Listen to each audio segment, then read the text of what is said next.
Good meowing, guys, gals, MBs, YouTube catters, and pal tamers. My name's Grinning Neko, and this is Pal Playtesting. Name pending. Fresh off the release of the first set of Palworld Dawn of Palpagos, we finally have our first weekend of tournaments and tournament results coming in from the official Palworld events, and with it, some new and exciting deck lists to try out. This first one definitely caught my eye in a black-green strategy that really revolves around playing out of your graveyard and making use of pals that you might either mill through your damage checks or might be defeated early as you are playing through the mid and early games. And remember, if you do enjoy the video, remember to like and subscribe and comment down below, all that good YouTube stuff. And if you want to support the channel, we do have memberships, or you can subscribe over at twitch.tv/grinningneko as well. So without further ado, I give you Purple Green Reanimator. So before we hop into the list for Purple Green Reanimator, I just want to go over real fast because I forgot to in the first video, but the website I'm currently using, the deck builder website I'm currently using is Palworld TCG.gg. Now, I don't have any affiliation with them. I don't have like a little graphic or anything to share about them, but this is the best deck building website I have seen so far, and it comes along with an online sim that is free to play as well, so feel free to use this website. Now, in the next coming videos, I will probably be switching to a brand new program that I have been linked and given access to. I am just waiting on getting that full access to try that program out, so we'll see in the future. But anyways, getting back to the list, we have Purple Green Reanimator, and like I said in the intro, this deck really revolves out of playing out of your graveyard and making use of all of your pals. So real fast, for our 8 lucky pals, we are on 3 copies of Shadowbeak Seed of Despair. This is an 8 soul cost pal with 1300 power and 3 strike, and has the continuous effect that while this card is in the rest state, it is night. So just attacking with this card makes it night to trigger your effects. Then if it is night, your pal's auto abilities activate twice, and this includes itself with its third effect. At the end of your turn, choose up to one of your pals and butcher it. If you butchered one or more cards this way, your opponent chooses one of their pals and puts it into the graveyard. So with its own ability, if we attack with the Shadowbeak, it becomes night, and with its own ability, the auto ability at the end of the turn triggers twice, letting you choose up to 2 pals, sacrificing them, butchering them. And if you butcher them, your opponent then has to choose 2 of their pals and put them in the graveyard. So very good at controlling the board card. We are on 2 copies of Catrus, the Abyssal Sorcerer, another lucky pal, 6 cost pal with 900 power and 2 strike. And this pal has the act once per turn, sacrifice another pal or butcher another pal, and this card gets 1000 power plus 1 strike until end of turn, so makes this a very, very beefy attacker, attacking over even Jormuntide Ignis when you butcher another pal. But this pal also has an auto ability as well. When your pal is butchered, choose up to 1 cost X normal pal from your graveyard and deploy it in the rest state. X is equal to the cost of the butchered pal minus 1. So again, with that Shadowbeak Seed of Despair, this would trigger twice, allowing you to sacrifice 1 pal and then getting back 2 pals that equal the cost of minus 1 of the pal you sacrificed. So if you sacrifice a 6-drop, for example, like a Patalia, then you can get back 2 5-drops like Tombat out of nowhere. Or if you sacrifice an 8-drop in Lylene Noct, you can get back 2 7-drop Lylene Blessing of Goddesses. And then finally, speaking of that Lylene, that is going to be our final lucky pal, running 3 copies of Lylene Blessing of the Goddess. This is a 7 cost pal with 900 power, 3 strike. On deploy, gets 3 ingredients, and then act once per turn. You can consume 3 ingredients. Look at the top 5 cards of your deck, choose up to 1 pal 6 cost or less from among them, and deploy it. Then shuffle the rest of the cards into your deck. And then we're on only 4 interrupt monsters in the playset of Dinossum Radiant Fragrance and Blaze Howl Noct, the Dark Flame Defender. And for the rest of the deck, we are on 4 copies of Lee's Punk Treasure Bandit. When this pal is put into the graveyard, your opponent chooses 1 card from their hand and discards it. Again, this is an auto ability, so if you have Shadowbeak out, this would trigger twice, making your opponent discard 2 cards. Lily knocked Providence of the Goddess, an 8 cost 1700 power, 3 strike PAL, act, rest this card, discard 1 card from your hand, and then you get to choose 1 6 cost or less PAL from your graveyard and deploy it in the rest state. We're on a play set 4 copies of Combat Out of Nowhere. On deploy, reveal the top 3 cards of your deck. Choose up to 1 PAL from among them and add it to your hand, and put the remaining cards into the graveyard. We are on 3 copies of Petalia Sweet Blessings, gain 1 life, choose 2 souls, and stand them when on deploy. 4 copies of Rushor Reckless Destruction, auto, when this card attacks a structure, it gets plus 800 power until end of turn, 200 power, 1 strike PAL, but this is an important 2-drop when we sacrifice our Lease Punk to our Catress to make our opponent discard a card. We need some kind of level 2s in the grave to bring back to get full value off of the Catress. We're on 4 copies of the 6-drop Moraith, Twilight Messenger, continuous while this card is in the rest state. It is night, same as Shadowbeak, and as well as if it is night, all your opponent's pals get minus 200 attack until end of turn. Then 2 copies of Eikthyr Deer Terra, Guardian of Nature. This is a 6-drop pal with 800 power, 2 strike, continuous taunt, which means if this card is able to be attacked, it must be attacked first. And we're on the playset of Zoe's Strategy, one of the best modal cards in the game, and this deck really makes good use of it. 2 Dark Cannon, 2 Lily Strategy, which we haven't seen this card yet in our videos. This is the mono green tamer strategy. Choose one of the following, choose all of your pals, and they get plus 1000 power until end of turn. Helps you clear out some of those pesky board states. Choose 1 structure or gear and put it into the graveyard, or increase your soul by 1 card in the rest state. So a little bit of a ramp in green as well.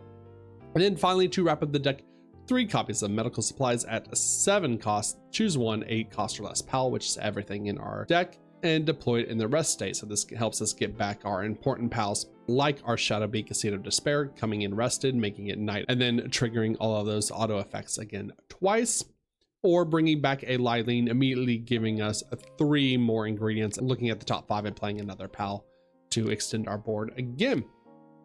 So that is the list. Now let's hop into a few replays and see how this deck operates. All right, so for our first replay, we are up against Mono Blue Tempo, kind of a freeze build. It was very interesting, but we are going to be on the play. Opponent elected to go second. We don't have anything to do on our turn 1, so we're just going to pass it back over to them. And on their first turn, with 3 souls, remember you get that extra soul if you are going second, they're going to play out a Pingullet Frequent Flyer. They're going to keep it up for a blocker, and they're just going to pass back to us, electing not to get in for the 1 strike. And on 4 mana now, we are just going to pass it back to them, since we can just keep up the Dark Cannon as a removal spell if they do swing in and don't play anything else out. We'll pass it back to them, and they will play for 5 souls the Grappling Gun. So this makes this Pingullet a perfect target for the Dark Cannon. Since they used all of their souls on their turn, we can get as much value as possible off this Dark Cannon and basically turn skip them with this removal spell. So we'll remove that Pingullet out, and it'll pass back to us. Now we are on 6, and now we get to kind of have our way of taking over the game. We're gonna spend 3 of those souls immediately to just draw a card, increase our resources, since we do have a 3-drop here in this Lease Punk to play as a blocker very early on. Opponent's gonna play out a Wumpo, Frostpeak Sentinel, and now I kind of get the idea of their deck here. They're using these big strike pals and playing more of a defensive strategy with this Grappling Gun, because this Grappling Gun taps to increase power to the pal, but also gives them vigilance, so when they do get their free attack, they are able to just untap and be able to block with that pal later on. So they're going to swing in with that Wumpo. We'll easily throw away this Lease Punk just to fill our graveyard and force them to discard a card down to 4 cards. They'll pass back to us, and we draw the perfect card on our 7 soul or 8 soul in this Lylene. So we're immediately going to play this Lylene, Blessing of the Gods out, immediately get our 3 ingredients here, and we can play any 6 cost or less from the top 5. We're going to play out the Lease Punk, since playing out the Petalia doesn't really do anything. It untaps a few mana, gains us a life, but we already are holding up 1 mana here for the interrupt for the Wumpo. And with this Lease Punk, we can control their hand a little bit more as well and start filling our graveyard. They're going to play out an Azure Robe, and tap down our Lylene with it, as well as play out Accelerate. So really committing to the board here, but we still do have our Interrupt, and we do still have Lease Punk here to block. They're going to go in with Accelerate to loot, draw and discard on the attack. We'll just take the 1. We hit a medical supply, so we are taking that 1 damage. We're going to use the grappling gun on the Wumpo to keep it up as a blocker. At the end step, we'll go ahead and block that with the Lease Punk again, putting them down to 3 cards in hand. And they'll attack with the Ash Robe, and now we'll use our Interrupt for this one. We'll draw for turn, and we get a Rushor. That's definitely another blocker. We'll go ahead and play out this Lylene Noct, since it is the 8 cost 1700 power beater to get over this Wumpo. We'll start clearing out the board here, going Lylene into the Azure Robe, and we'll pass it back to them, holding up 2 souls for the 2 interrupts still left in our hand. They'll use the grappling gun again on the Wumpo, swinging in for 17, wanting to trade with our Lylene. We'll take that perfectly since we are the reanimation deck here. And they'll play out an Antique Dresser, card that you don't really see too much, and they'll pass over after just drawing a card and keeping up 3 souls, so not much to do in their hand. And we are slowly whittling them out of resources in total. Now we've got full control of the board, so we'll go ahead and just use 3 of our souls to draw a card to keep up that hand size. Attack in with the Lylene into the Antique Dresser here, trying to bait out their block with the Celeray, but we want this Dresser out as quickly as possible, just because we don't want them to get that extra strike and extra power to be able to clear our board later on. They decide not to block, so we'll play out a Tombat for 5 souls, and look at the top, we'll take 1 pal. We'll go ahead and just take another deer here. We'll use this Tombat to bait a block to protect their Antique Dresser. They'll block with the Celeray, and they will immediately scoop it up, seeing the writing on the wall. Our next replay is against Blue Black Dragons, a pal tamer after my own heart. I believe they won the coin toss and decided to go first, so we will get that extra pal soul. They'll play Antique Mirror out on turn 1 to draw a card and pass it back over to us. Luckily, we did open the Rush War here, so we can just go ahead, seeing that they're mono blue and knowing that Victor Strategy is a card that lets them draw additional cards based off their structures. We'll just swing this Rush War into the Antique Mirror, since taking down 1 life doesn't really do much at this state of the game. We'll pass it back over to them, and on 4 souls, they will play out Pangullet, Yearning for the Sky, a powerful 2-strike, 600 power pal. And they'll go face here rather than try and take out our Rush War. Not really threatened by our Rush War here. We'll take it since very early on, and we hit the Shadow Beak off the top of our deck, so no damage is taken there. We'll go back, they'll pass it back to us, and we'll go our 5-mana turn. And we will play the Tombat out of nowhere. We'll look at the top 3, and we'll take a Shadow Beak for sure, since that is what the deck is built around. We'll go Tombat into Pangullet here, and they'll actually protect the Pangullet, afraid to lose their board presence here. And they will interrupt the attack, but we'll keep up that Rush War as a blocker. And now the Elfadran Aqua comes down, so we do know they are on dragons of some sort. They'll go Pangullet again to trade with our Tombat, and then go Elfadran Aqua here to face.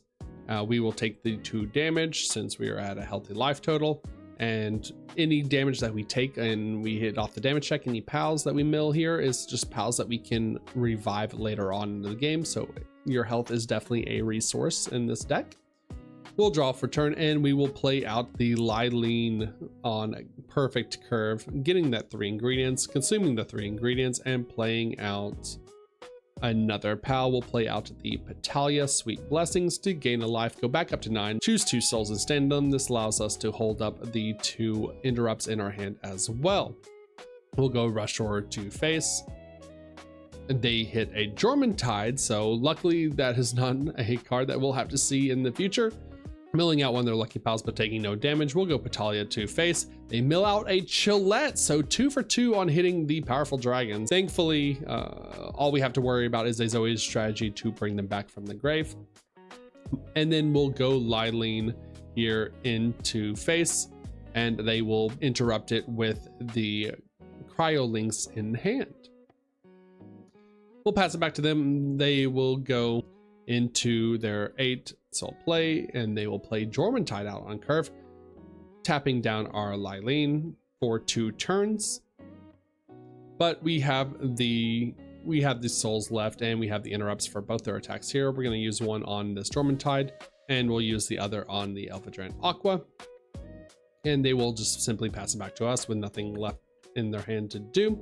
On all of their souls used, this gives us free reign to clear out their board. We'll play out that Shadowbeak for 8. We'll go Shadowbeak into the Elphadran Aqua here, and they will actually interrupt the attack to try and protect their board, which is perfectly fine for us. That means they had to discard 2 cards back down to 2. So we're going to leave them very soon without any cards in hand. We'll go Batalha to face here, since the Batalha is just going to be sacrificed at the end step to clear out their board.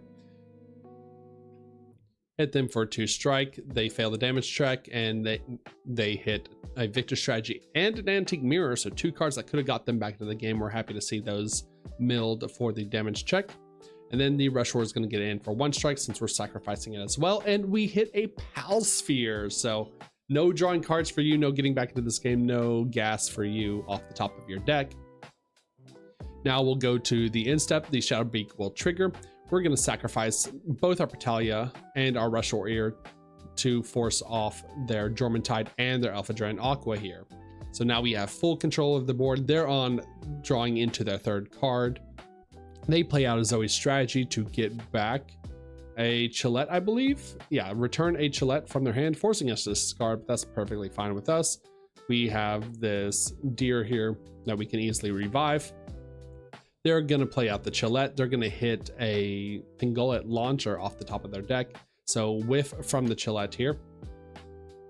And they're just going to pass, leaving the Chillette as a blocker. We'll play out the Catris. And now we have our full engine set up. We will play out the Least Punk. We will go Catris effect to sacrifice the Least Punk. We did do this out of order. We should have attacked with the Shadowbeak first, because then this Least Punk would have triggered twice, forcing them down to 1 card. But opponent seeing the writing on the wall is just going to decide to scoop it up anyways. For our last replay, we're up against Blue-Red Dragons. Now this deck is actually a very scary deck coming out of this first weekend, and with the red color in general, a very strong deck into both our colors of green and purple because of the powerful gears like the pump action shotgun for 7 souls, able to completely wipe our field, dealing 1200 damage to every single pal that we control. Is definitely a card that if you're going to play this deck and you're playing against the red matchup, you need to be aware of this card and need to be able to play around it. So we do exactly that. So opponent's going to go first here. We get that extra soul, and they're going to start us off by playing out a Primitive Furnace, a very scary card, very scary structure, as this basically gets their engine going completely. By assigning a pal, they get 3 materials and draw a card, and then they can consume those materials later on to reduce the cost of their gears that they play. So this definitely screams that they're going to be on that shotgun that we need to be aware of. Luckily for us though, we did open the Rushor here, so we're immediately going to play that out, and we're immediately going to kill this structure here to keep them off from any kind of card advantage. We'll pass it back over to them, and they are going to play out the Victor Strategy. So now we know they are on blue-red. We just don't know the dragons yet. So they're kind of taking a turn off and holding up that 1 soul, maybe for an interrupt. We'll get in there with the Rushor for 1 strike, since we kind of have to play the aggro deck in this matchup. And they fail the damage check, milling off a Flambell. So luckily for us, they're not going to have much material to work with.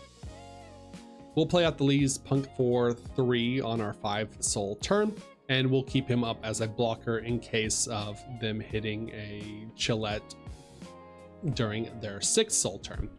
We'll pass it back over to them. We are holding up 2 mana for both of our interrupts here as well. They'll play out another Victor Strategy and really digging through their deck here for their combo pieces, and they'll just pass it up, holding up 3 souls. So now we are in an interesting game because we know they're about to go up to 8 souls, so they will have these 7 souls available for the shotgun. You need to be aware, and when you're playing against this matchup and you're basically kind of playing chicken with your opponent. You want to commit enough to the board to force out their shotgun without committing too much that you are left without any resources in your hand to follow up afterwards.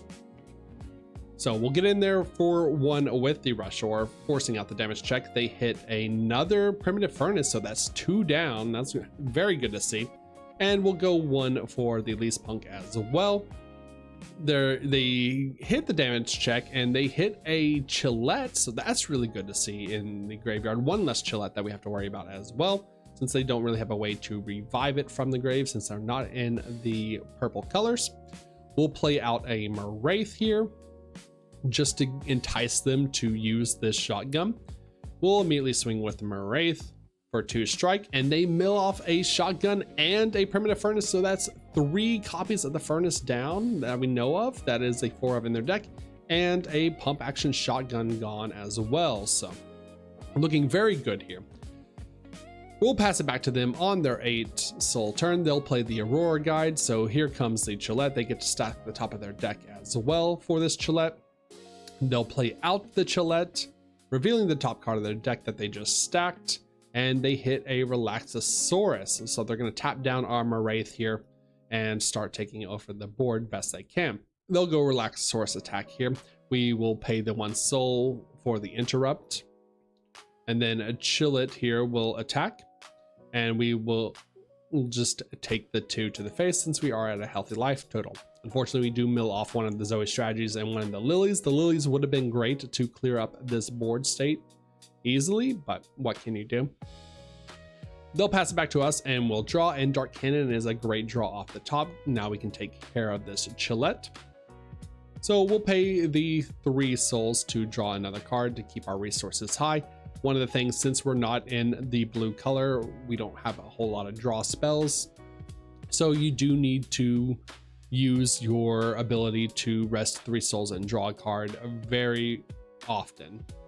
We'll play out that Dark Cannon, putting us down to 3 souls, but taking out that Chillette. We'll go face with this Rush Ore here. They pass the damage check. They hit a Jormuntide Ignis off the top, so that was great for us. So 2 Chillettes down and a Jormuntide Ignis down. We are looking very good here. We'll play out the Zoe strategy here to butcher one of our pals and force them to send Relaxosaurus to the grave. We're gonna send the Rush Ore here since we can butcher the least punk to the Catris to get the Rush Ore back. And this is going to force them to sacrifice their Relaxosaurus. We'll pass back over to them, and they're going to play out a Relaxosaurus for 7 souls, putting them down to 3. We're going to tap down our least punk to try and get in for 3 strike. They'll play out a Victor strategy here to draw in 2 more cards, hopefully. And they will swing at our face with the Relaxosaurus. We'll keep our health total high here, and we'll just go ahead and discard this extra Catris that we don't need. Now they are on 0 souls, and we just draw a Lylene, so we're about to pop off here a little bit. We'll go Wraith into the face here, strike 2, mill out an Alpha Giant Aqua and a Sparkic. And we'll play out that Lylene. This is the perfect card to bait out that shotgun with. We'll get the 3 ingredients. We'll attack for that 3 strike first. This will force out an interrupt as well, so they're on 3 cards left in hand. Now we'll use those 3 ingredients to play out our second Wraith. This is perfect because this will actually lower the attack of the Relaxosaurus with their continuous ability both stacking. So we'll go Wraith into Relaxosaurus here. And this is going to force out their shotgun if they have it for sure, because otherwise we're swinging for lethal. So this puts them at a do or die situation. They show us the pump action shotgun here, but luckily for us, we kept the Catris in hand, so we are able to regenerate our board state here completely. They have to discard because of the least punk, so they're going to be down to 2 cards. They'll use the last 3 souls to draw their 3rd card, and Zoe strategy is just what the doctor ordered. We'll play out the Zoe strategy. We'll return a pal from the graveyard, forcing them to discard a card back down to 2. We'll get back that Lylene, and with perfect 7 mana left, they'll discard the Aurora Guide. We'll play out Lylene. Lylene will give us 3 ingredients here. First, we'll attack for 3 strike to force out an interrupt or see what they have. They're going to take the 3, so no interrupt in hand, or they just didn't want to discard down to 0 cards, but that puts them at 1 life, so we'll go Lylene effect here to revive our deer, since it's the largest thing we have in the graveyard. Deer's going to swing at face for 2 since it has taunt. It'll also protect our Lylene as well, and opponent has nothing and fails the damage check, and we win. So that's the deck, and what can I say? Lylene off the top is very strong, as well as Zoe's Strategy, a game-changing card in a lot of different matchups. Real quick, let's go through the pros and cons. First, the pros. Shadowbeak being able to not only be a huge beater, but also instantly coming down and controlling whatever board state, triggering its own butcher ability twice if you do have a couple of little dorks out on the field like your Brushore and your Lease Punk is an amazing tempo swing. And being able to play Lylene as well to really just cheat out your powerful 6 cost or less pals to take over the board state is such a huge positive for this deck. But the cons, this deck is really bad into red. You can get away with some of it if you know exactly how to play around the shotgun and force your opponent out on the shotgun on their slower starts. But if they are churning through their primitive furnace every turn and able to play that shotgun very early on their like 4 soul 3 soul turns, the matchup is extremely difficult, extremely rough. And secondly, this deck takes a lot of setup to play as well. It is not as straightforward as the control decks of this format, where it's just control the board early, then play a big dumb guy or cheat out your big dumb guys in the mid game. You have to set up your engine, you have to set up your Shadowbeak, you have to set up your Catras, otherwise games kind of seem unwinnable if you don't see one of those 2 cards to get that sacrifice engine going and start churning it through your graveyard.